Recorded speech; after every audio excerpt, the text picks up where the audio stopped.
You can see here I have my iPhone with all of the various default iPhone applications, but I also have installed the Laserfiche mobile application. So I'll bring up this mobile app. You can see I come to a login screen, just like the login screen in other Laserfiche products. And I have an option enabled to save my login information, so I'll just go ahead and say login. And here I am in my repository now.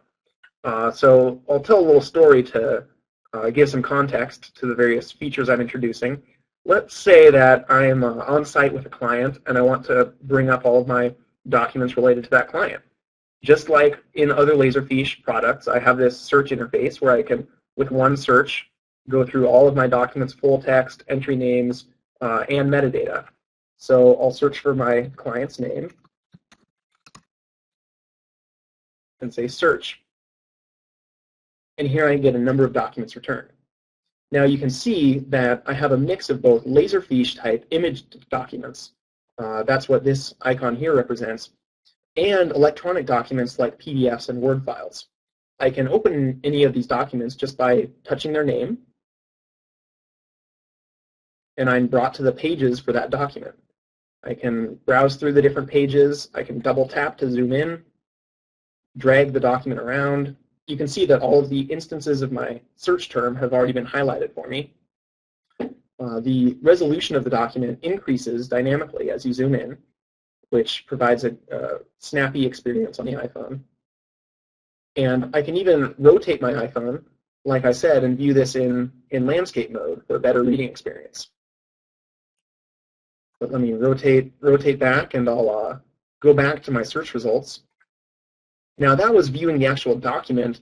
I can also view the metadata for any document just by clicking on these arrows on the right. And that will bring up the fields, which I can view and even edit right here using built-in iPhone tools.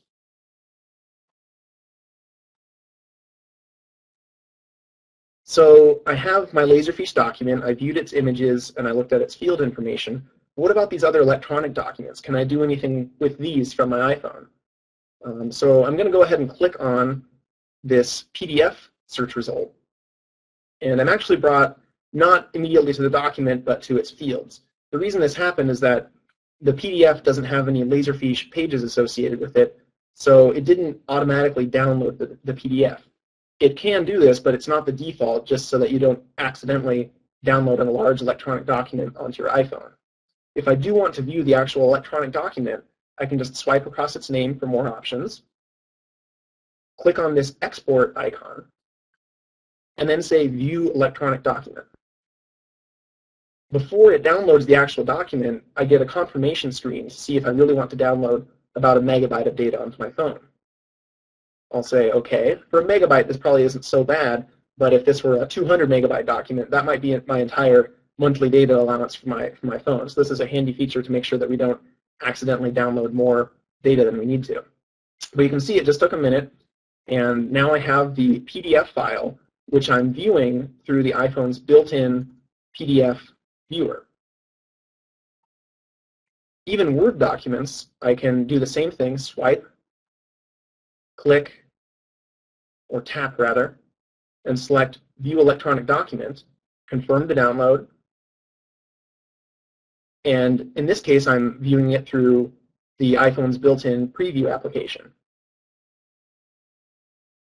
Just like in Laserfiche, you might have noticed that if I swipe and look at this export icon's options, I do have the option to send a document as email. So if I tap Send as Email, it automatically generates an email that will be sent through the iPhone's mail application. And I can include links to the web access and Laserfiche mobile versions of this file. I'm going to cancel this email for now, but I'll show you more about this later. Okay, so I've shown that I can access my documents. A couple of other quick points to make. I can create new documents, and I'll demonstrate that later. Or within the folder structure, if I click Browse, I can browse through various folders in my repository and even create new folders from the iPhone application. If I am ever confused or lost about how to do a certain action in the iPhone application, I can always go to the options and click documentation under help. This provides a number of links to all the different help documentation for the iPhone application, which is very high quality, just like all of our Laserfiche products. So I've shown retrieving some documents, but I'm going to introduce another possible business task that I need to do. I'm out of the office on this business trip. Let's say I'm done working on the site and now I've gone out to dinner with my customer. At the end of dinner, I get a receipt and I want to add that to my expense report. Now, instead of saving all these receipts up until the end of the trip, maybe I can just take a picture of it with my iPhone and put it in my repository right now. So I'll go to the expense reports folder and to the current month. And here, my name is Kevin Bell. I have my folder for this current trip. I have a few receipts in here already, but if I want to add a picture of a new one, I'm going to just click New. And there are two ways that I can add a new document from my iPhone. I can either use the built-in camera to take a picture of one, or I can grab one from the photo library. Now, I'm going to use the photo library right now for this demonstration, but one thing to note about the camera is that it doesn't actually store a local copy of the image on your phone. So you can take a picture of something like a driver's license or passport or something that's fairly sensitive, have it securely transmitted to the repository without keeping a copy on your mobile device. But I'm going to choose the library here and pick my most recent receipt image. So this looks good. My next option, though, is what to do with this image. Do I want to process the image, clean it up somehow? You'll notice that there's this border around it. The image is a little bit distorted. It might not be the easiest to read. So I'm going to choose Process as Text with Crop. For more information about what these different options are, you can refer to the documentation that I just showed.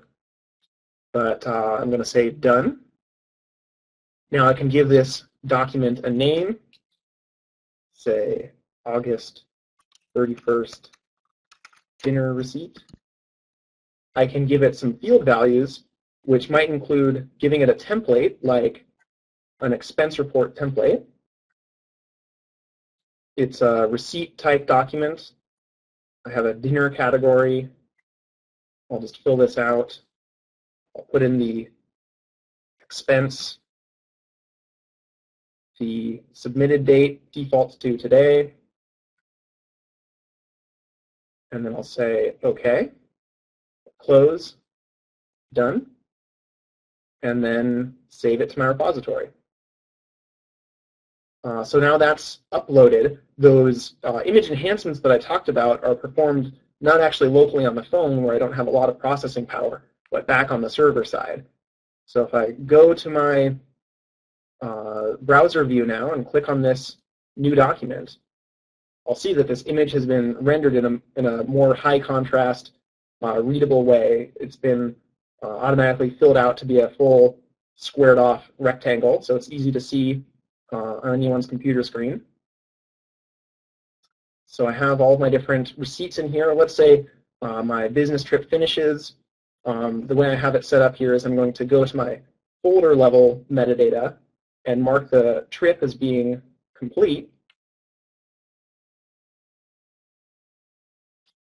And then there's a lot of different ways this could work out, but let's say I have Laserfiche workflow set up on the server side, and at some point I get an email from Laserfiche workflow saying that my expense report has been automatically generated based on my receipts metadata.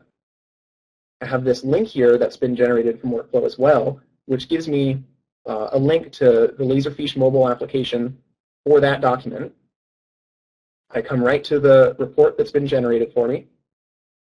And just like before, I can view the electronic document. This is a PDF form that's been automatically generated from workflow. I can check out the details of the PDF report on my iPhone here, and this could be done any number of different ways on the server side, but let's say I just need to select the document's metadata and change my submitter approval status from pending to approved. And now all I need to do is wait for my check to appear on my desk, or automatically in my bank account, depending on how things are set up. So there's a lot of opportunity with how you can configure this to work into your existing Laserfiche framework. That concludes the video introduction here to the mobile application.